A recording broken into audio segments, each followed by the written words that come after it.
Good evening class.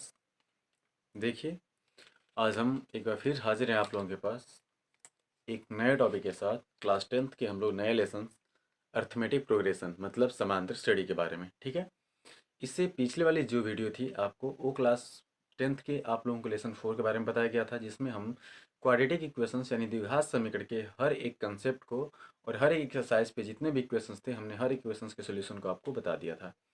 अगर आप लोग उस वीडियो को नहीं देखें तो आप जा कर के पीछे जो है उस वीडियो को देख सकते हैं हमारे चैनल पर। और आज हम लोग जो है सीखेंगे कि समांतर श्रेणी है क्या, और समांतर श्रेणी के कुछ प्रमुख प्रगुण और उनसे रिलेटेड कुछ इक्वेशंस के बारे में। ठीक है, तो सबसे पहले हमारा टॉपिक होता है कि समांतर श्रेणी है क्या। ठीक है, तो चलिए हम आपको समझाते हैं कि ये है क्या। देखिए, इसमें एक शब्द आया है श्रेणी। क्या आया है? श्रेणी।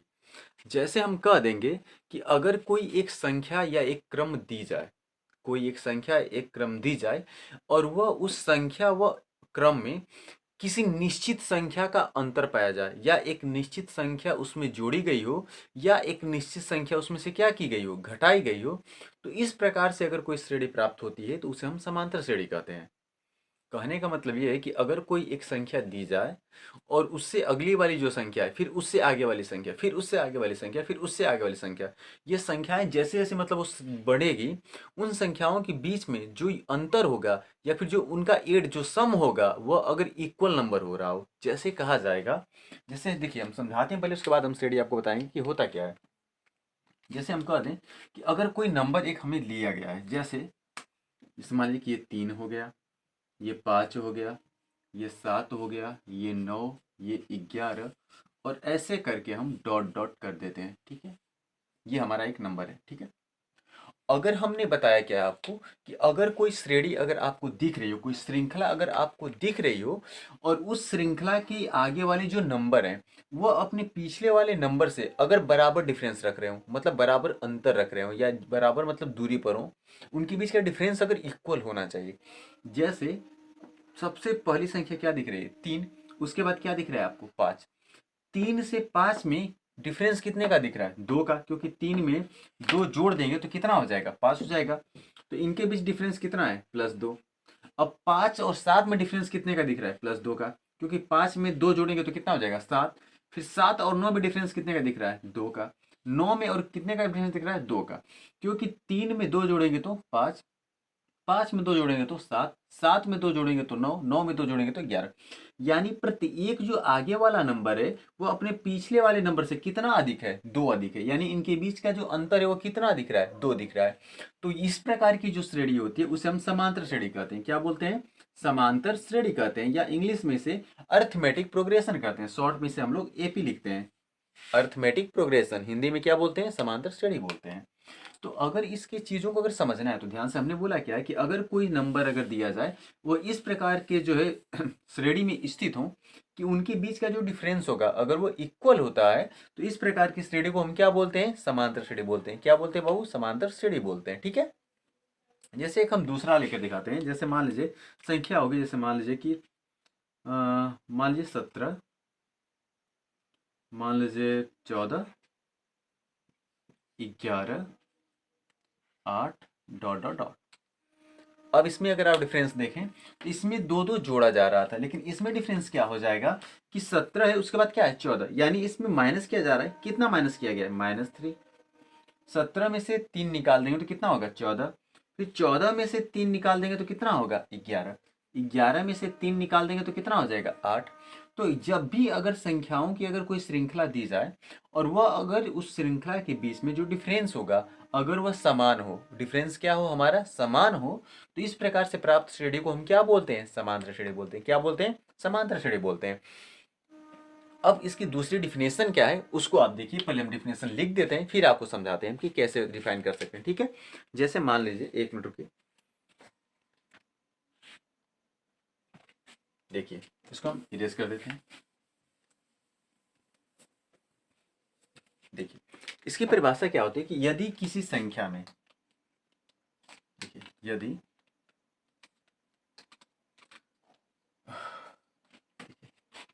यदि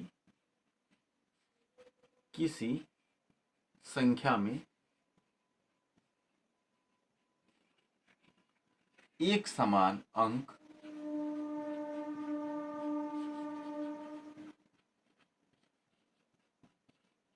जोड़े या घटाए जाए तो इस प्रकार से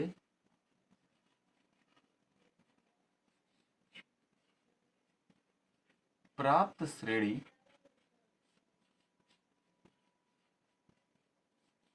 समांतर श्रेणी कहलाती है।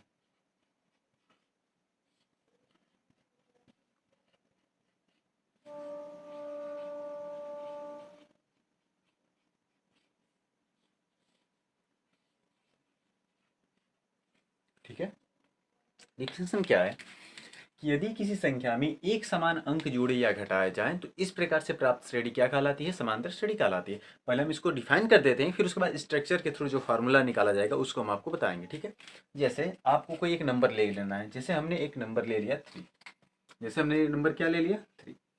अगर इसमें हम एक समान नंबर मान लीजिए 3 जोड़ते हैं, क्या जोड़ते हैं 3, तो 3 में 3 जोड़ेंगे तो कितना हो जाएगा 6, 6 में 3 जोड़ेंगे तो कितना होगा 9। क्या कहा, एक समान अंक को जोड़ना है। अगर यहाँ पर 3 जोड़ेंगे तो फिर क्या जोड़ेंगे 3, तो 3 में 3 जोड़ेंगे तो 6, 6 में 3 9, 9 में 3 जोड़ देंगे तो 12, 12 में 3 जोड़ेंगे तो 15, डॉट डॉट डॉट। इस तरह से हो गई हमारी संख्या। अब इनके बीच में जब एक समान अंक जोड़ रहे हैं तो इनके बीच में जो डिफरेंस होगा, जो अंतर होगा, वो भी तो एक समान होगा। भाई 3 और 6 के बीच में अंतर कितने का है, +3 का। 6 और 9 में +3, 9 और 12 में +3, 12 और 15 में +3, दिख रहा है।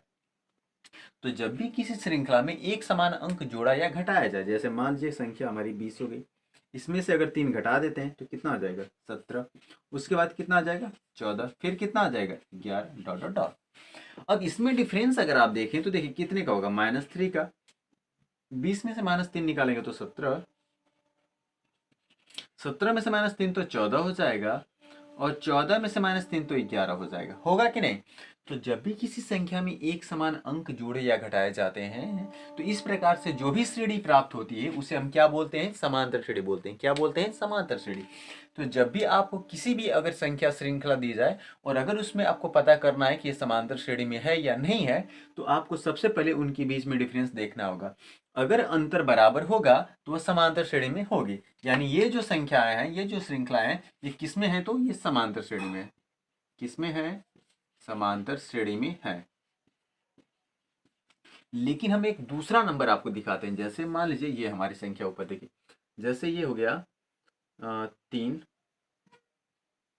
7, 10, 12, डॉट डॉट, ये हमारी श्रृंखला हो गई। अब अगर इसमें अगर आप ध्यान से देखें तो 3 में कितना ऐड किया गया कि 7 हो गया है, +4। अब 7 में अगर +4 ऐड करेंगे तो यहाँ 10 नहीं, क्या होना चाहिए 11। अब यहाँ पर कितना ऐड किया गया है, 3 ऐड किया गया है। अब डिफरेंस देखिए तो पहले में डिफरेंस 4 का है, लेकिन दूसरे में डिफरेंस कितने का है, 3 का है। क्या ये दोनों डिफरेंस इक्वल है, नहीं है। यानी एक समान संख्या जोड़ी या घटाई नहीं जा रही है। तो इस प्रकार से जो श्रेणी प्राप्त होगी, क्या वह समांतर श्रेणी होगी, तो कहेंगे कि नहीं, ये जो श्रेणी होगी ये समांतर श्रेणी नहीं है, ये समांतर श्रेणी नहीं है। ठीक है, तो अगर कोई आपको श्रृंखला दी जाए और पूछा जाए कि बताइए कि ये समांतर श्रेणी है या नहीं है, तो आप बिल्कुल बता सकते हैं कि अगर उनके बीच का डिफरेंस सभी नंबर के इक्वल होगा, अगर बराबर डिफरेंस आएगा तो वह कौन सी श्रेणी होगी, समांतर श्रेणी होगी। और अगर डिफरेंस इक्वल नहीं आएगा तो वह समांतर श्रेणी हमारी नहीं होगी। ठीक है, जैसे हमने आपको यहाँ पर दिखाया कि इन दोनों के डिफरेंस इक्वल थे, इसमें +3 ऐड किया गया था, इसमें -3 सब्सट्रैक्ट कर दिया गया था। तो ये जो श्रेणी थी कौन सी थी, समांतर श्रेणी थी हमारी, यानी अर्थमेटिक प्रोग्रेशन थी। लेकिन यहाँ पर जो डिफरेंस आ रहा है, यहाँ +4 है, लेकिन यहाँ पर प्लस क्या है 3 है। डिफरेंस क्या है, दोनों अलग अलग हैं। जब डिफरेंस अलग अलग होते हैं तो वो कभी भी समांतर श्रेणी नहीं होगी, क्योंकि समांतर श्रेणी होने के लिए बताया गया है कि एक समान डिफरेंस होना चाहिए। ठीक है, तो चलिए हम इसको इरेज कर देते हैं, कुछ आगे के फार्मूले के बारे में बताते हैं कैसे करना है।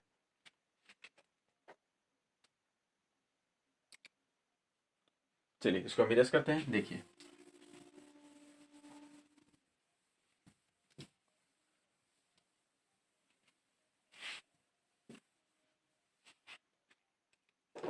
ठीक है। दूसरी चीज, इसमें जो इंपॉर्टेंट चीजें हैं उसको आपको ध्यान देना होगा। इंडिकेशंस में दूसरा पॉइंट क्या हमें याद होना चाहिए कि जो संख्या जोड़ी जाती है, जो संख्या जोड़ी जाती है उसे सर्वांतर कहते हैं। उसे क्या बोलते हैं हम? सर्वांतर। सर्वांतर को इंग्लिश में कॉमन डिफरेंस कहा जाता है। क्या बोला जाएगा? कॉमन डिफरेंस, सर्वांतर कहते हैं। क्या कहा गया है कि जो संख्या जोड़ी जाती है या जो संख्या घटाई जाती है उसे हम क्या बोलते हैं? सर्वांतर बोलते हैं। तथा श्रेणी में उपस्थित प्रत्येक संख्या पद कहलाती है। पद इंग्लिश में टर्म्स कहलाती है। जैसे प्रथम पद, द्वितीय पद, तृतीय पद, ऐसे हो जाएगा। ठीक है, ये हो गया हमारा। अब इसमें अगर कोई श्रेणी हमें बनानी है तो हम श्रेणी बनाते हैं। जैसे मान लेंगे कि माना, देखिए हमने यहाँ पर लिखा कि माना हमारी कोई संख्या दी गई है। जैसे हमने संख्या ले लिया ए में एक समान संख्या हमने क्या ऐड कर लिया? डी। तो ये हो गया ए प्लस डी। फिर इसमें आगे डी ऐड करेंगे तो ए प्लस डी मिलकर कितना हो जाएगा? ए प्लस 2d। फिर एक डी ऐड करेंगे तो ए प्लस कितना होगा? 3d। भाई डी है ना, तो डिफरेंस बराबर होना चाहिए। तो एक डी था, फिर एक डी ऐड करेंगे तो 2d, फिर दो में एक डी ऐड करेंगे तो 3d, फिर एक ऐड करेंगे तो 4d, यानी ए प्लस 4d। और ये डॉट डॉट डॉट लास्ट में अगर ऐड कर लेंगे तो ए प्लस क्या हो जाएगा? एन डी हो जाएगा। क्या हो जाएगा? ए प्लस एन डी। ठीक है, ये हमारी तो क्या होगी? इसे भी क्या बोलेंगे हम? समांतर श्रेणी बोलेंगे। क्या बोलेंगे? समांतर। क्यों? क्योंकि यहाँ पर एक समान पद जोड़ा जा रहा है। जैसे यहाँ पर एक डी और एक डी में प्लस डी जोड़ेंगे तो कितना हो जाएगा? 2d। जैसे मान लीजिए यहाँ पर संख्या क्या थी? ए, यहाँ पर ए प्लस डी है। अब इसमें एक समान डिफरेंस यानी ए प्लस डी, अब प्लस क्या जोड़ेंगे? फिर डी। फिर यहाँ पर ए प्लस डी और फिर क्या जोड़ेंगे? डी। तो डी डी मिलकर 2d, डी डी मिलकर के 3d। ठीक है, तो इस प्रकार से श्रेणी हमारी बढ़ती जाएगी। अब करना क्या है कि इसमें हमें टर्म्स के बारे में पता होना चाहिए ना। तो जो श्रेणी का जो प्रथम वाला होता है पद, इसे हम प्रथम पद कहते हैं। क्या बोलते हैं? प्रथम पद। ये याद रखिएगा, इसे हम प्रथम पद कहते हैं। ठीक है, इनके बीच का जो डिफरेंस होता है यानी जो डी होता है उसे हम क्या जोड़ा जा रहा है? डी। तो जो पद जोड़ा जाता है या घटाया जाता है उसे ही क्या बोलते हैं? सर्वांतर। यानी ये डी जो होगा ये हमारा क्या कहलाएगा? सर्वांतर कहलाएगा। क्या कहलाएगा? सर्वांतर। और इसमें कितने पद जोड़े गए? तो टोटल कितने पद जोड़े गए? n। तो जो n होगा ये पदों की संख्या हो जाती है। ये पदों की क्या होती है? हमारी संख्या हो जाती है। ये चीजें आपको पता होनी चाहिए। ठीक है, अब फर्स्ट हमारी जो केस आता है वो हमें ध्यान देना है कि इसमें जो प्रथम पद होता है इसे हम t1 लेते हैं। प्रथम पद को क्या मानते हैं हम लोग? t1। यानी ये जो है ये वैल्यू किसका होगा? t1 का। a प्लस डी ये वैल्यू किसका होगा? t2 का। और ये प्लस 2d किसका होगा? t3 का। और ये किसका हो जाएगा? t4 का। ऐसे ये क्या हो जाएगा? t5। और ऐसे डॉट डॉट डिफरेंस देखें तो लास्ट वाला पद हमारा क्या निकल जाएगा? tn, या इसे an भी कहते हैं। क्या बोलते हैं? an। कैसे an हो जाएगा कि अगर हम t1 नहीं मानते तो इसे हम क्या मान लेंगे? a1। क्या मान लेंगे? a1। तो ये हमारा क्या हो जाएगा? a2 पद हो जाएगा। ये कौन सा पद हो जाएगा? a3 पद हो जाएगा। ये कौन सा पद हो जाएगा? a4 हो जाएगा। फिर ये कौन सा पद हो जाएगा? a5। तो यहाँ पर tn ना होकर के क्या हो जाएगा? an हो जाएगा, लास्ट पद हो जाएगा। तो पहला केस हमें याद होना चाहिए कि ये श्रेणी कब समांतर श्रेणी होगी। ठीक है, तो पहली चीज समांतर श्रेणी के लिए, किसके लिए? समांतर श्रेणी के लिए। डिफरेंस देखिए ध्यान से, ये सारे पॉइंट्स आपको याद होने चाहिए बाबू। पहली चीज क्या होगी कि समांतर श्रेणी के लिए, समांतर श्रेणी के लिए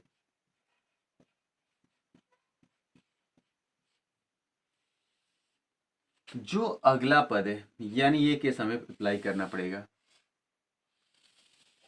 क्या केस क्या है इसका कि जो a2 है यानी पिछले वाले पद में से, यानी अगला a2 में से जो a1 का डिफरेंस होगा, a2 में से a1 का जो डिफरेंस होगा यह बराबर होना चाहिए किसके? a3 में से a2 के। a3 minus a2। ये केस याद होना चाहिए आपको। समांतर श्रेणी के लिए अगर कोई श्रेणी दी जाती है, अगर वो समांतर श्रेणी में है, तो उसके जो पदों का डिफरेंस होगा वो आपस में इक्वल होना चाहिए। अब कैसे है, तो ये एग्जांपल्स में आपको हम समझा रहे हैं। जैसे आपको मान लीजिए कि नंबर अभी हम दे दें, जैसे 1 3 5 7 डॉट डॉट डॉट, ये हमारा नंबर दिख रहा है आपको।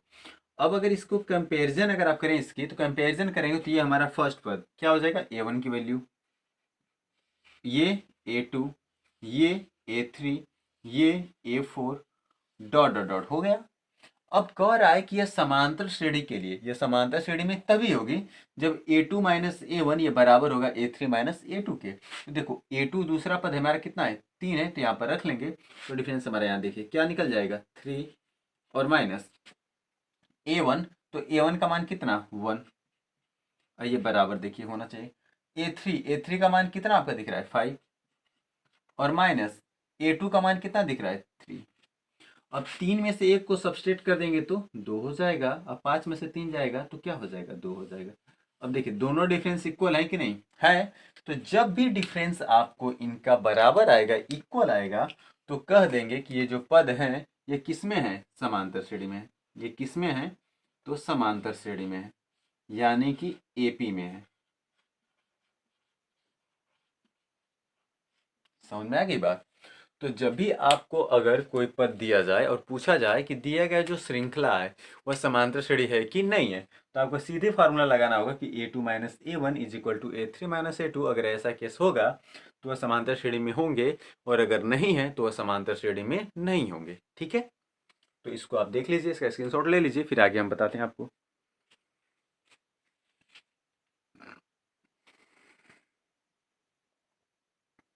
चलिए इसको हम इरेज करते हैं, अब आगे देख लीजिएगा।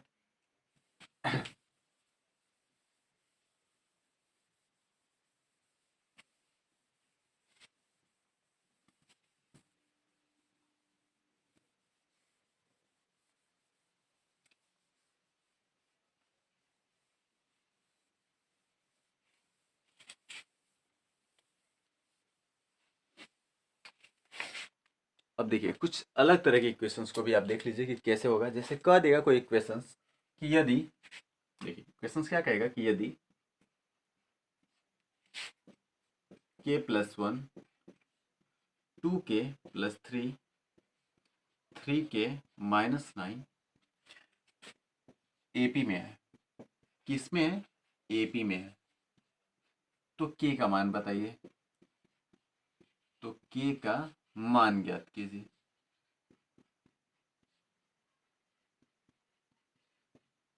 ठीक है, देखिए हम अभी आपको एक्सरसाइज नहीं करा रहे हैं, हम अभी आपको समांतर श्रेणी की बिल्कुल बेसिक चीज़ों को बता रहे हैं जो एग्जाम्स में पूछे जाते हैं। ठीक है, देखिए समांतर श्रेणी आपके क्लास 10th के लेवल्स में दिया गया है, ये थोड़ा सा मतलब आपको इजी दिया गया है स्टेप। लेकिन जैसे आप क्लास 10 से 11th में जाएंगे तो यह एक लेसन्स बन जाता है, बहुत ही बड़ा लेसन बन जाता है, क्योंकि इसमें आपको कई तरह की श्रेणियाँ पढ़नी होती है। समांतर श्रेणी, गुणोत्तर श्रेणी, हरात्मक श्रेणी, समांतर और गुणोत्तर श्रेणी का योग, अनंत गुणोत्तर श्रेणी, और इनका जो अनंत गुणोत्तर श्रेणी का योगफल ज्ञात करना होता है। ठीक है, तो इसलिए अगर आपको बेसिक जानकारी कंसेप्ट के साथ अगर क्लियर होती है, तभी आप आगे के लेसन्स के बारे में अच्छे से आप पढ़ सकते हैं। ठीक है, तो आप लोग अच्छे से पहले घबराइए मत कि क्या पढ़ाया जा रहा है क्या नहीं, पहले आप ध्यान से देखिए कि जो भी चीज़ें पढ़ाई जाएगी बाबू वो सब आपकी यूजफुल होने वाली हैं। ठीक है, इसलिए ध्यान से देखते रहिए आप। कंसेप्ट क्या कहा गया है कि ये जो पद दिए गए ये किस में है, एपी में है, तो आपको बताना है कि के का मान ज्ञात कीजिए। तो सिंपल आपको लॉजिक कि अगर ये एपी में है, किस में है, एपी में, तो आपको क्या बताया गया कि ये जो पहला पद होगा ये किसका मान होगा, A1 का, ये किसका होगा, A2 का, और ये किसका हो जाएगा, A3 का। कब, अगर समांतर श्रेणी में, तो लिखेंगे कि यदि एपी में है, किस में है, एपी में है, भाई कंडीशन ही कह रहा है ना कि एपी में है, तो सिंपल आपको लॉजिक पता है कि A2 माइनस A1 ये बराबर हो जाएगा A3 माइनस A2 के। भाई इसमें से इसका डिफरेंस और इस पद में से इसका डिफरेंस बराबर होना चाहिए, तभी किस में होंगे, एपी में होंगे, अन्यथा नहीं होंगे। तो अब A2 का मान क्या दिख रहा है आपको कि 2k प्लस 3, और माइनस A1 का मान क्या दिख रहा है, k plus 1, is equal to A3 का मान 3k माइनस 9, और माइनस A2 का मान 2k +3 हो गया। अब इसको देखिए 2k + 3, इसका मल्टीप्लाई करेंगे तो -k - 1 is equal to 3k - 9, इसका करेंगे तो -2k - 3। और देखिए 2k में से एक के निकाल देंगे तो क्या बच जाएगा k, और 3 में से एक निकल जाएगा तो क्या हो जाएगा 2 इज इक्वल टू 3k में से 2 के निकल गया तो क्या हो गया k, और -9 और -3 मिल करके -12 हो जाएगा। अब देखिए यहाँ भी k और यहाँ भी क्या होगा k, अब ये दोनों आपस में क्या होंगे हमारे कट जाएंगे। अब ये हो गया 2 is equal to -12, 2 is equal to -12। क्या कभी ऐसा संभव है कि जो 2 है वो -12 के बराबर हो सकता है? आप बताइए, नहीं हो सकता ना। तो सिंपल लिख देंगे कि ये जो पद होगा ये कभी इक्वल नहीं है।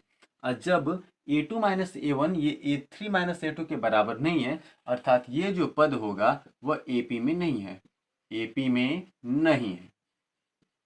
ये हमारा बिल्कुल सवाल ठीक है। कोई दिक्कत, कोई डिफरेंस, आपको कोई दिक्कत जो समझ में ना आ रहा हो? ठीक है। सिंपल, जब भी कहेगा कोई श्रेणी की अगर एपी में है तो के का मान बताइए, तो आप सिंपल निकालिए। देखिए यहाँ पर हमने मान सॉल्व किया तो के से के क्या हो गया, कट गया, तो के की वैल्यू निकलेगी नहीं। आया क्या इक्वेशन से कि 2 इज इक्वल टू -12, तो 2 - 12 के बराबर कभी हो सकता है भाई? कोई भी धनात्मक संख्या ऋणात्मक संख्या बराबर नहीं होती, यानी 2 इज नॉट इक्वल टू -12, यानी a2 - a1 is not equal to a3 - a2 के। और जब ये केस आ गया तो सिंपल है कि जो श्रेणी दी गई है वह समांतर श्रेणी हमारी नहीं है। ठीक है। तो इस चीज़ का आपको विशेष ध्यान देना होगा कि कैसे आपको जांच करना है, कैसे वैल्यू फाइंड आउट करना है। अगर अगर ये समांतर श्रेणी में होती तो आपका कोई के की वैल्यू फाइंड आउट हो जाता, कुछ के का मान निकल जाता और इसका क्या हो जाता, आंसर हो जाता। ठीक है। तो यहाँ पर नहीं है, इसलिए के की वैल्यू फाइंड आउट नहीं हुई है। चलिए इसको हम इरेज कर देते हैं और एक दूसरा इक्वेशन इसी के बेस पर बता देते हैं जिसमें के की वैल्यू फाइंड आउट हो जाएगी। ठीक है, चलिए देखिए।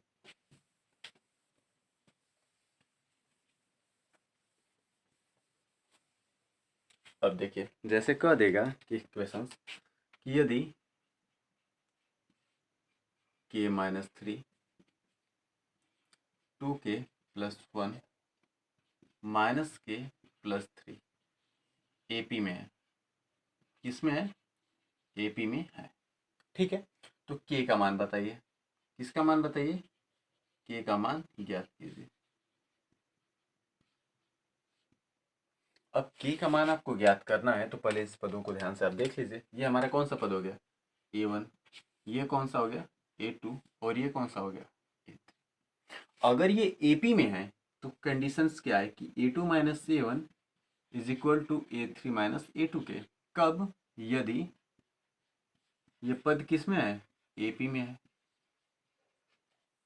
ठीक है। अब AP में है तो ये केस होना चाहिए। अब इस केस में अगर आपको अप्लाई करना है तो देखिए क्वेश्चंस क्या लगेंगे। a2 का मान क्या है 2k + 1, और माइनस a1 का मान k - 3, a3 का मान -k + 3, और माइनस a2 का मान 2k + 1। अब देखिए ये हो गया 2k और +1, इसका मल्टीप्लाई करेंगे तो -k या -3, ये -k + 3, अब -2k - 1। अब देखिए 2k में से k निकल गया तो k, 3 और 1 ऐड कर देंगे तो कितना हो जाएगा 4 इज इक्वल टू -k और -2k मिल करके -3k, और 3 में से एक निकल गया तो 2। अब इस माइनस को इधर लेकर चले गया तो -3k इधर आएगा तो +3k, यानी k + 3k is equal to 2, और ये +4 जा करके -4 हो जाएगा। अब 3k और एक मिलकर कितना हो जाएगा 4k, और 4 में से 2 जाएगा तो -2, यानी k इज इक्वल टू -2/4, यानी 2 × 2 2 2 4, यानी k की वैल्यू क्या निकल गई -1/2। यदि हम k का मान -1/2 रखेंगे तो ये जो श्रेणी होगी वो कौन सी श्रेणी बन जाएगी, समांतर श्रेणी बन जाएगी। क्या बन जाएगी, समांतर श्रेणी बन जाएगी। ठीक है, यानी ये हमारा क्या हो गया, आंसर हो गया। क्या हो गया, हमारा आंसर हो गया। अगर आपको चेक करना है कि ये सही है या गलत तो आप इसमें मान रख लीजिएगा। देखिए जैसे करना क्या होगा, पहला मान क्या -3 है, देखिए ये जांच के लिए, किसके लिए, जांच करने के लिए। दूसरा क्या है 2k + 1, और तीसरा है -k + 3, AP में है। k का मान -1/2, तो -1/2 -3, ये हो जाएगा 2 गुणे -1/2 और +1, और ये हो जाएगा k का मान -1/2, तो माइनस माइनस हो जाएगा +1/2 +3 हो जाएगा। इससे क्या होगा, हमारा कट जाएगा, कट जाएगा। अब देखिए 3 दूनी के 6, 6 में से गया -7/2, कामा हो गया। यहाँ पर देखिए -1 और ये +1 और यहाँ 3 दूनी 6 1 7/2 ये दोनों आपस में कट गए, यानी -7/2 कामा ये 0 और ये +7/2, यानी ये A1 है, ये A2 है और ये A3 है। डिफरेंस देखना है, A2 माइनस A1 ये बराबर A3 माइनस A2 के। A2 का मान 0, अब माइनस में माइनस का मल्टीप्लाई करेंगे तो +7/2। A3 का मान 7/2 और माइनस A2 का मान 0, यानी 7/2 इज इक्वल टू 7/2। बराबर है कि नहीं? बराबर है, अर्थात हमारी ये समांतर श्रेणी में इक्वेशंस दिया गया है। ओके, तो ये समांतर श्रेणी में अगर कोई ऐसे क्वेश्चंस दे देगा मान फाइंड आउट करने के लिए, तो आप उसको ऐसे फाइंड आउट कर सकते हैं। अगर जांच करना है कि वैल्यू सही है या गलत, तो आप ऐसे रख करके चेक भी कर सकते हैं। ठीक है, तो इस तरीके से हमने समांतर श्रेणी के क्वेश्चंस के वैल्यू को जांच भी कर लिया और मैंने उसके क्वेश्चंस की वैल्यू को भी फाइंड आउट कर लिया। ठीक है, तो आप देख लीजिए, स्क्रीनशॉट लेना स्क्रीनशॉट ले लीजिए, फिर हम लोग आगे देखते हैं इसके।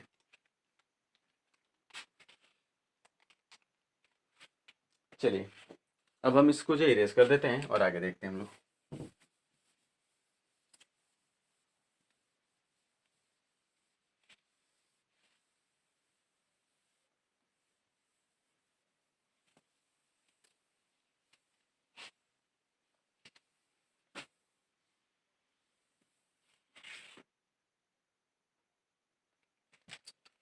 ठीक है, चलिए अब हम लोग देखते हैं कि आखिर किसी समांतर श्रेणी में अंतिम पद कैसे ज्ञात करते हैं और किसी समांतर श्रेणी का व्यापक पद यानी यनवा पद कैसे ज्ञात करते हैं। ठीक है, देखिए उसके लिए यदि a plus D a plus 2d dot dot dot a plus N D AP में है, किस में है? एपी में है, मतलब अर्थमेटिक प्रोग्रेशन यानी कि समांतर श्रेणी में है, ये हमें कह दिया गया। ठीक है, कि ये एपी में है। तो दो चीजें इसमें, सबसे पहले आपको प्रथम पद ज्ञात होना चाहिए। तो प्रथम पद क्या होता है? ए। सर्वांतर क्या होता है? डी। पदों की संख्या क्या होती है? एन। ये तीन चीजें आपको हमेशा याद रखनी चाहिए। ठीक है, तो पहले इसमें हो जाएगा कि यन्मा पद अगर ज्ञात करना है। ठीक है, तो इसमें पहले जो चीजें हम बोले हैं आपको उसको लिख देते हैं। सबसे पहली चीज, इसका प्रथम पद क्या होता है? प्रथम पद यानी ए, फर्स्ट टर्म। इसका जो सर्वांतर होता है, सर्वांतर, इसे हम क्या बोल देते हैं? इसका डी बोलते हैं। पदों की संख्या, पदों की जो संख्या होती है ये किससे डिनोट की जाती है? एन से। किससे डिनोट की जाती है? एन से। और दूसरा होता है इसमें कि यनवा पद। कौन सा पद? यनवा पद। यनवा जो पद होता है इसे हम ए एन से डिनोट करते हैं। किससे डिनोट करते हैं? ए एन से। ठीक है, जहां पर ए एन पद जो होता है इसे व्यापक पद भी कहते हैं। जो ए एन पद होता है इसका दूसरा नाम हम इसे क्या बोलते हैं? व्यापक पद भी कहते हैं। ये दो चीज याद रखिएगा, व्यापक पद पूछेगा, यनवा पद पूछेगा, इसका मतलब हमें ए एन की वैल्यू फाइंड आउट करनी है। ठीक है, तो अब ए एन की वैल्यू फाइंड आउट करते इसका स्ट्रक्चर तो हमने देख लिया। फार्मूला क्या होता है तो उसके लिए आप देखिए, जहां पर ए एन की जो वैल्यू होती है, फार्मूला जो होता है ये बराबर होता है किसके?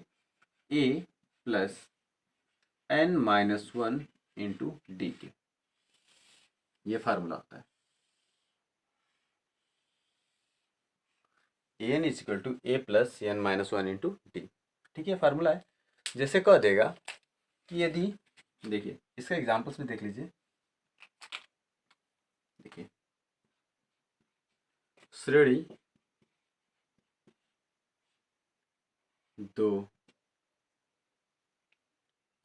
4 6 8 डॉट डॉट डॉट का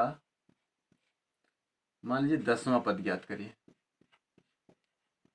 10वां पद ज्ञात कीजिए।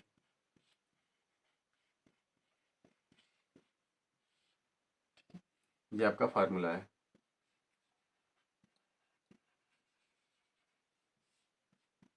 किसका है? यह नवा पद ज्ञात करने का, या व्यापक पद कहेगा तो। ठीक है, अब कहा गया है कि श्रेणी का कौन सा पद ज्ञात करना है आपको? 10वां पद ज्ञात करना है। कौन सा पद बाबू? 10वां पद। अब 10वां पद अगर ज्ञात करना है यानी एन के मान, इसका मान एन का मान।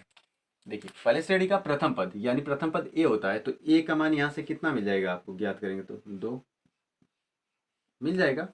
D is equal to difference कितने का आ रहा है, तो डी बराबर होता क्या है फार्मूला कि T two minus T one, यानी डी का जो मान होता है ये बराबर होता है A two minus A one के।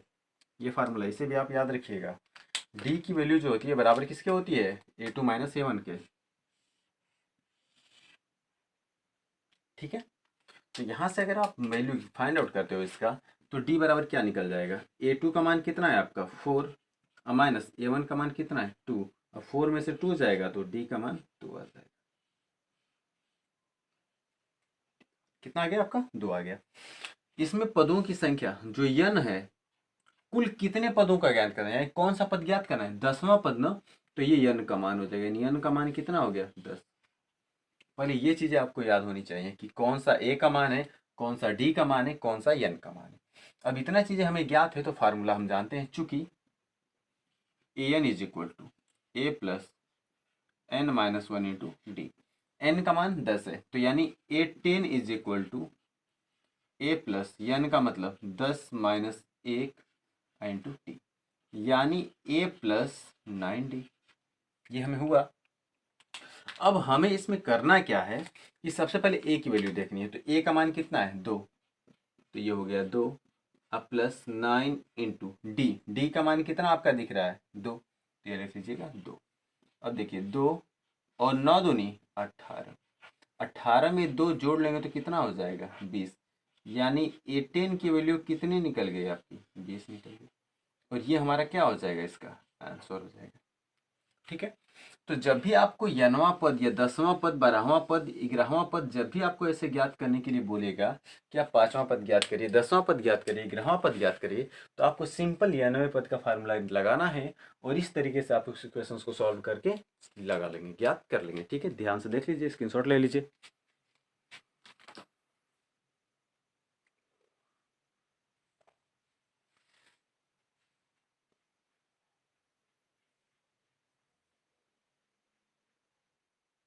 चलिए हम इसको इरेज कर देते हैं।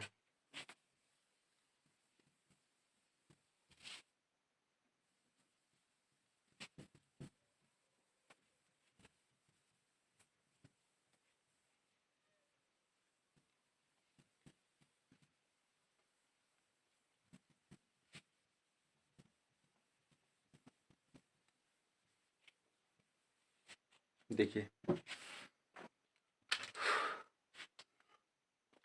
जैसे मान लीजिए कह देगा यदि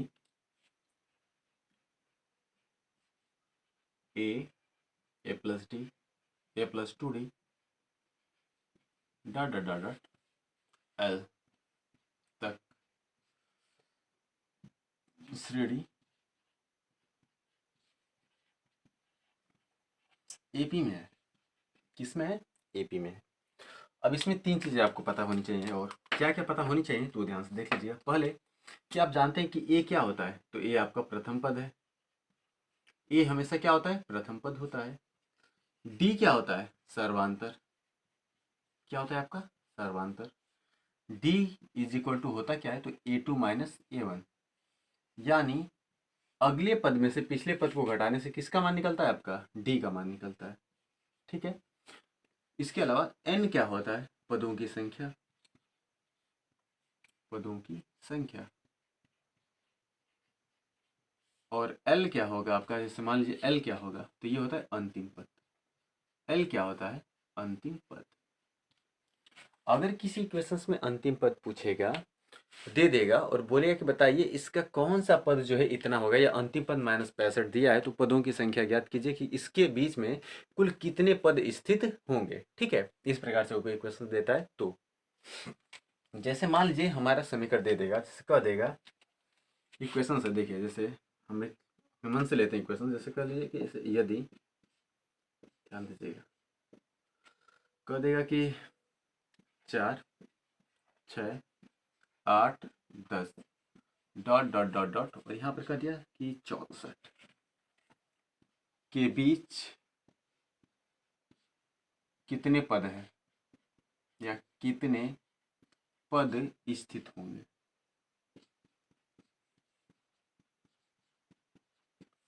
तो सबसे पहले अगर इसे आपको सॉल्व करना है तो इसके बीच में पदों की संख्या ज्ञात करनी होगी। तो कितने पद हैं, यानी सबसे पहले देखिए ए का मान कितना दे दिया प्रथम पद 4, डी का मान, तो अगले पद में से पिछले को हटाएंगे तो ये हो जाएगा 6 माइनस 4, तो निकल कर कितना आ गया 2, तो डी का मान कितना आ गया 2 आ गया। यन पदों, कितने पद होंगे यानी यन का मान हमें ज्ञात करना है। 64 यानी अंतिम पद एल का मान दे दिया है, इसका मान दे दिया एल का दे दिया है। तो ऐसे श्रेणी में होता क्या है कि अंतिम पद के लिए यानी एल का जो फार्मूला होता है, ध्यान दीजिएगा जो फार्मूला है उसको ध्यान से देखिए, ये आपका फार्मूला होता है जब अंतिम पद दिया हो। ये कब लगाएंगे, जब आपको अंतिम पद ज्ञात हो। तो फार्मूला होता है कि L is equal to A plus N minus 1 into D, ये आपको पता होना चाहिए। ये कब यूज करना है, जब L इज इक्वल टू यानी L का मान अंतिम पद दिया रहेगा तब L is equal to A plus N minus 1 into D हम फार्मूला लगाएंगे, ठीक है। अब इसके थ्रू अगर हमें ज्ञात करना है तो क्या मान ज्ञात करना है, एन का मान हमें ज्ञात करना है, तो पहले रख लेते हैं। एल का मान कितना हो गया वो देखिए 64 इज इक्वल टू ए का मान कितना दिया गया है 4 है, अब plus N minus 1 into D का मान कितना हो गया 2 हो गया। अब ध्यान से, अगर आप ध्यान से देखें इसमें तो ये 4 दिख रहा है, तो पहले इसको सॉल्व कर लीजिए। देखिए 64 इज इक्वल टू 4 प्लस इस 2 का अंदर मल्टीप्लाई करेंगे तो 2n और 2 का 1 में मल्टीप्लाई करेंगे तो -2 हो जाएगा, यानी 64 इज इक्वल टू 4। और देखिए 4 में से -2 निकल जाएगा तो कितना बचेगा केवल 2, अब प्लस क्या हो जाएगा 2n। या इसको अगर हम पक्षांतर कर देते हैं तो लिख सकते हैं कि 2n इज इक्वल टू ये हो जाएगा 64, और देखिए +2 जाएगा तो किस में हो जाएगा -2, यानी 2n इज इक्वल टू 64 में से 2 निकल गया तो 62 हो गया, यानी n is equal to 62/2। Divide कर देंगे तो कितना हो जाएगा 31, यानी n का मान कितना निकल गया 31 निकल गया, यानी यही हमारा क्या हो जाएगा आंसर हो जाएगा। ये हमारा क्या हो जाएगा आंसर हो जाएगा। कोई दिक्कत, कोई डाउट्स? आप अच्छे से क्वेश्चंस को देख लीजिए। ये फार्मूला आपको कब लगाना है, यदि कोई श्रेणी इस प्रकार से देगा और श्रेणी के बीच में जो है अगर अंतिम पद हमें दे दिया जाए, अंतिम पद क्या कर दिया जाए दे दिया जाए, तब आप इस फार्मूले का इस्तेमाल आप करेंगे, ठीक है। तो इस तरीके से क्वेश्चन सॉल्व होगा, आप इसे ध्यान से देख लीजिए, स्क्रीनशॉट इसका ले लीजिए।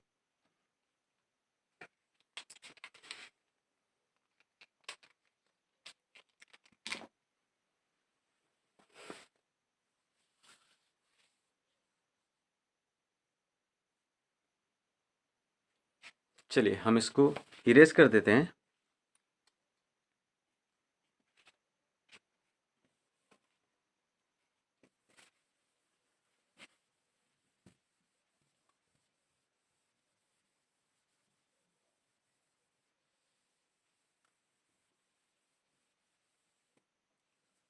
और अब हम लोग जो है एक्सरसाइज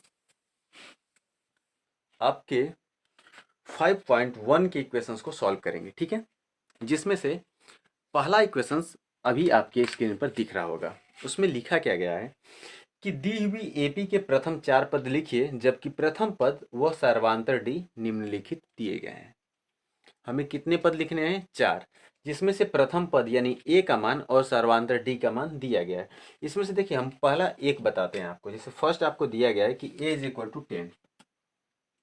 देखिए पहला इक्वेशन हम बता रहे हैं, ए का मान कितना दे दिया आपको 10 दिया है, और डी का मान आपको क्या दे दिया है, तो डी का मान आपको दिया गया है 10। डी का मान कितना दिया गया 10। कितने पद, तो प्रथम 4 पद हमें लिखने हैं। कितने पद 4 पद ज्ञात कीजिए, ज्ञात कीजिए। भाई हमें प्रथम पद दिया था तो ए का मान पहला हो गया, उसके बाद सर्वांतर डी लिखा है तो दूसरा मान डी का मान 10 दे दिया है। तो प्रथम 4 पद ज्ञात करने हैं ना, तो प्रथम पद जो होते हैं कौन कौन से होते हैं ध्यान दीजिएगा। प्रथम पद जो होंगे वो कौन कौन से हो जाएंगे, तो पहला जो पद होता है आपको श्रेणी में क्या बताया गया था ए, दूसरा पद क्या बताया गया था ए प्लस डी, तीसरा पद क्या बताया गया था ए प्लस 2डी, चौथा पद क्या था ए प्लस 3डी, पांचवा पद क्या था ए प्लस 4डी plus dot dot dot dot dot, इतना हो जाएगा। अब करना क्या है कि देखिए प्रथम पद हो गया तो ए का मान यानी कितना आपका आ गया 10, यानी पहला पद हमारा 10 ही रहेगा। दूसरा क्या ज्ञात करना है ए प्लस डी, तो ए प्लस डी का मतलब कि ए का मान कितना 10, डी का मान भी कितना 10, 10 और 10 मिलकर कितना हो गया 20, यानी दूसरा पद क्या निकल गया 20। फिर किसका मान ज्ञात करना है, तो ए प्लस 2डी, यानी a plus 2d is equal to होगा क्या, a यानी a का मान कितना 10, अब प्लस 2 इंटू डी का मान भी कितना 10, यानी होगा क्या 10 और 10 दूनी के 20, 20 और 10 मिलकर कितना हो जाएगा आपका 30 हो जाएगा।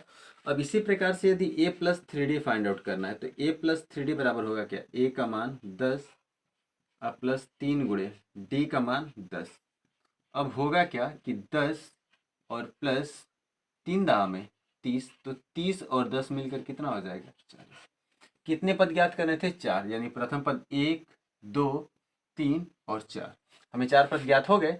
अतः जो हमारी श्रेणी बनेगी 4 पदों की जो श्रेणी बनेगी वो क्या बन जाएगी, पहला हो जाएगा a, दूसरा मान a प्लस डी का a प्लस 2d और फिर a प्लस 3d, ये हमारे 4 पद हैं।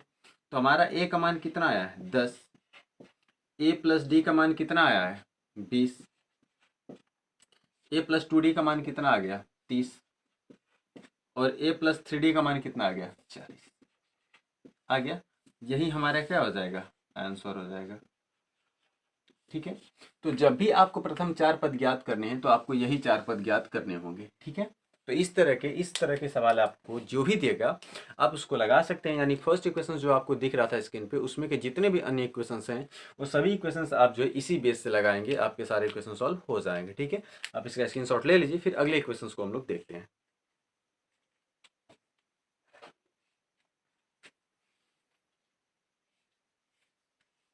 चलिए हम इसको इरेज कर देते हैं।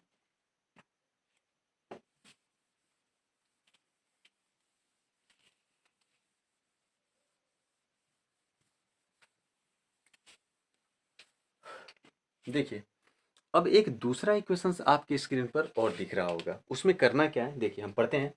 लिखा गया है कि निम्नलिखित में से प्रत्येक एपी के लिए प्रथम पद तथा सर्वांतर लिखिए। बहुत ईजी इक्वेशन है, कह रहा है कि बस प्रथम पद बताइए और उसका सर्वांतर बताइए। तो श्रेणी का जो पहला पद होगा वो उसका प्रथम पद कहलाएगा, और पहले अगले वाले पद में से पिछले वाले पद को घटाने से जो डिफरेंस निकलेगा वो उसका क्या होगा सर्वांतर होगा।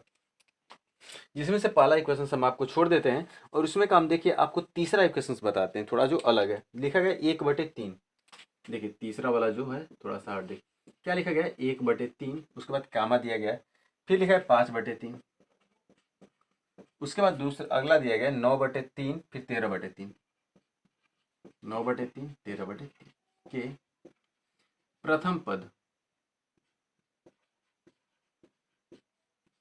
एवं सर्वांतर लिखिए,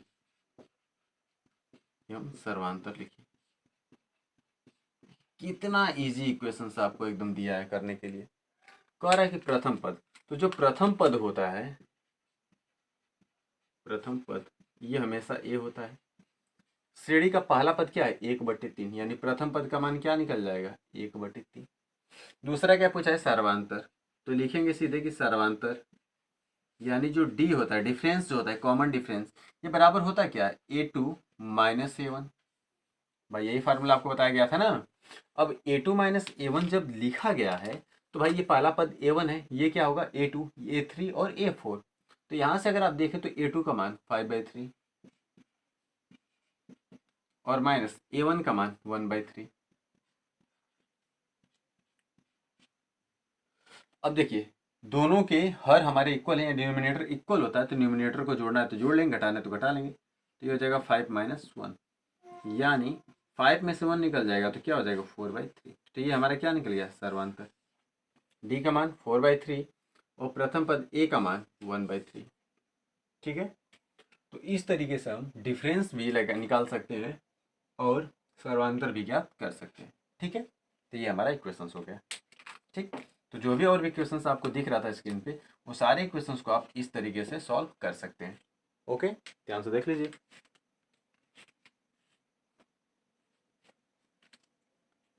चलिए अब हम इसको इरेज कर देते हैं और फिर अगला इक्वेशंस आपको बताते हैं।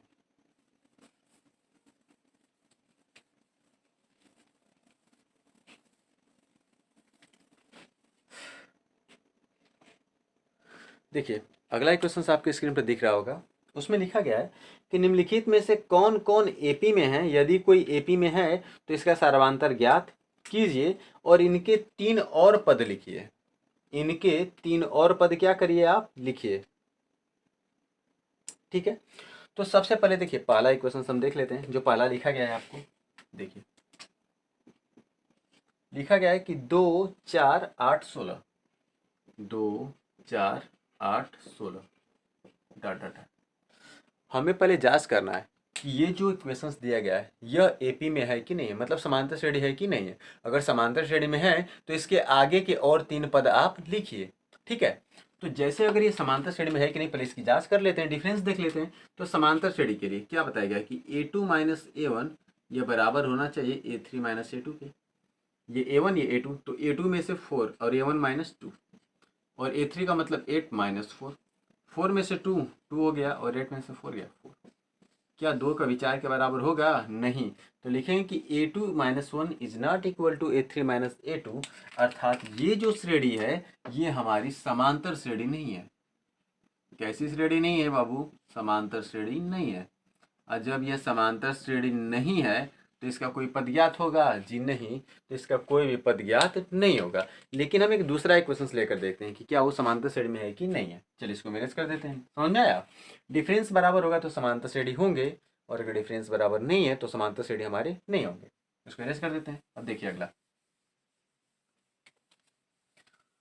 जैसे मान लीजिए एक दूसरा इक्वेशन आपको दिया गया है कि 2 5/2, देखिए 2 5/2, फिर कामा है 3, फिर 7/2 डॉट डॉट डॉट। क्या ये हमारा एपी में है कि नहीं है? पहले उसकी जांच कर लेते हैं, डिफरेंस देख लेते हैं हम लोग। तो ये हमारा हो गया a2 माइनस 7, यानी a2 माइनस 7 या बराबर a3 माइनस a2। ये केस हमें चलना चाहिए। अब अगर ये केस लागू हो रहा है तो a2 का मान 5/2 और माइनस a1 का मान 2, a3 का मान 3, a2 का मान 5/2। अब देखिए 5 2 दूनी के 4/2, 3 दूनी के 6, 5/2, 5 में से 4 गया 1/2, 6 में से 5 गया 1/2। अब दोनों का जो अंतर है बराबर है कि नहीं, अर्थात ये समांतर श्रेणी में है, यानी एपी में है। किसमें है? एपी में है। और जब एपी में है तो इनका डिफरेंस कितना आ रहा है? 1/2, यानी जो डी का मान होगा वो कितना आ जाएगा? 1/2 आ जाएगा, आ जाएगा। तो अगले 3 पद ज्ञात करने, कितने? तो अगले 3 पद लिखेंगे, अर्थात अगले 3 पद, अगले 3 पद कौन कौन से होंगे? तो अंतिम पद के बाद हम 3 क्या करते हैं? उसका सर्वांतर जोड़ते जाते हैं। तो अगले 3 पद के लिए, यानी हमें क्या दिख रहा था? 7/2, इसमें कितना जोड़ लेंगे? 1/2, तो हर बराबर है तो 7 1 8/2 कट जाएगा, तो क्या निकलेगा अगला? 4। अब 4 में भी कितना जोड़ लेंगे? 1/2, तो ये हो जाएगा प्लस 1/2, 4 दूनी के 8 और 1, तो ये हो जाएगा 9/2। अब फिर 9/2 में कितना जोड़ लेंगे? 1/2, तो 9 और 1 10/2 और कट जाएगा तो 5। तो अगले 3 पद कौन कौन से निकले? 4 9/2 और 5। अर्थात जो हमारी श्रेणी बनेगी, अब जो श्रेणी बनेगी, तो पहला पद क्या था? 2, ध्यान दीजिए। हमारी जो श्रेणी बनने वाली है वो बनेगी क्या? पहला क्या था? 2, उसके बाद 5/2, फिर क्या था? 3, फिर क्या था? 7/2, अब क्या आएगा? 4, फिर क्या आएगा? 9/2, फिर क्या आ जाएगा? 5। और ये हमारा क्या हो जाएगा? आंसर। ओके, ठीक है। तो अब आप एक्सरसाइज 5.1 के जितने भी इक्वेशंस हैं आप उसे आसानी से इजीली ज्ञात कर सकते हैं, क्योंकि मैंने हर एक इक्वेशंस के सॉल्यूशन का आपको करके दिखा दिया है। ठीक है, तो आई होप कि आप लोग हार्डवर्क कर रहे होंगे और अच्छे से अपनी प्रिपरेशन करेंगे। और कोशिश यही है कि आपको कोई भी टॉपिक्स की कोई भी कंसेप्ट छूटे ना, और आप हर एक कंसेप्ट को अच्छे से समझें और अच्छे से लगाने का प्रयास करें। ठीक है, तो आज के वीडियो में हमें इतना ही। अब हम लोग अगले वीडियो में फिर मिलेंगे। तब तक अपनी स्टडी को कंटिन्यू रखिए एंड ऑल द बेस्ट।